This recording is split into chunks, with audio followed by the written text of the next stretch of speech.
बर्तन गिरने की आवाज़ से शिखा की आंख खुल गई। घड़ी देखी तो 8 बज रहे थे। वह हड़बड़ाकर उठी। उफ, मम्मी जी ने कहा था कल सुबह जल्दी उठना है, रसोई की रस्म करनी है, हलवा पूरी बनाना है, और मैं हूँ कि सोती ही रह गई। अब क्या होगा पता नहीं। मम्मी जी, डैडी जी क्या सोचेंगे? कहीं मम्मी जी गुस्सा ना हो जाए। हे भगवान, उसे रोना आ रहा था। ससुराल और सास नाम का हौवा उसे बुरी तरह डरा रहा था। कहा था दादी ने, ससुराल है, जरा संभल कर रहना, किसी को कुछ कहने का मौका न देना, नहीं तो सारी उम्र ताने सुनने पड़ेंगे। सुबह सुबह उठ जाना, नहा धोकर साड़ी पहनकर तैयार हो जाना, अपने सास ससुर के पांव छूकर उनसे आशीर्वाद लेना। कोई भी ऐसा काम ना करना जिससे तुम्हें या तुम्हारे माँ बाप को कोई उल्टा सीधा बोले। शिखा के मन में एक के बाद एक दादी की बातें गूंजने लगी थी। किसी तरह वह भाग दौड़ करके तैयार हुई।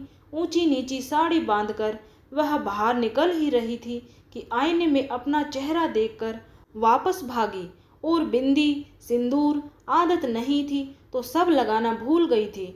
ढूंढकर बिंदी का पत्ता निकाला, फिर सिंदूरदानी ढूंढने लगी। जब नहीं मिली तो लिपस्टिक से माथे पर हल्की सी लकीर खींचकर कमरे से बाहर आई। जिस हड़बड़ी में शिखा कमरे से बाहर आई थी वह उसके चेहरे से, उसकी चाल से साफ झलक रही थी।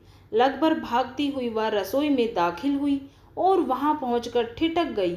उसे इस तरह हड़बड़ाते हुए देखकर सासू माँ ने आश्चर्य से उसकी तरफ देखा, फिर ऊपर से नीचे तक उसे निहार कर धीरे से मुस्कुराकर बोली, आओ बेटा, नींद आई ठीक से या नहीं? अचकचाकर बोली, जी मम्मी जी, नींद तो आई, मगर जरा देर से आई, इसलिए सुबह जल्दी आंख नहीं खुली, सॉरी। बोलते हुए उसकी आवाज़ से डर साफ झलक रहा था। सासू माँ बोली, कोई बात नहीं बेटा, नई जगह है, हो जाता है। शिखा हैरान होकर उनकी ओर देखने लगी, फिर बोली, मगर मम्मी जी, वो हलवा पूरी? सासू माँ ने प्यार से उसकी तरफ देखा और पास रखी हलवे की कढ़ाई उठाकर शिखा के सामने रख दी और शहद जैसे मीठे स्वर में बोली, हाँ बेटा, ये लो, इसे हाथ से छू दो। शिखा ने प्रसन्न भरी निगाहों से उनकी ओर देखा।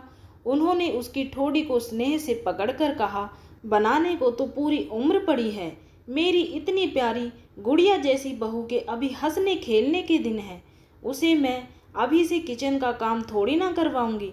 तुम बस अपनी प्यारी सी मीठी मुस्कान के साथ सर्व कर देना, आज की रस्म के लिए इतना ही काफ़ी है। सुनकर शिखा की आंखों में आंसू भर आए। वह अपने आप को रोक ना सकी और लपककर उनके गले से लग गई।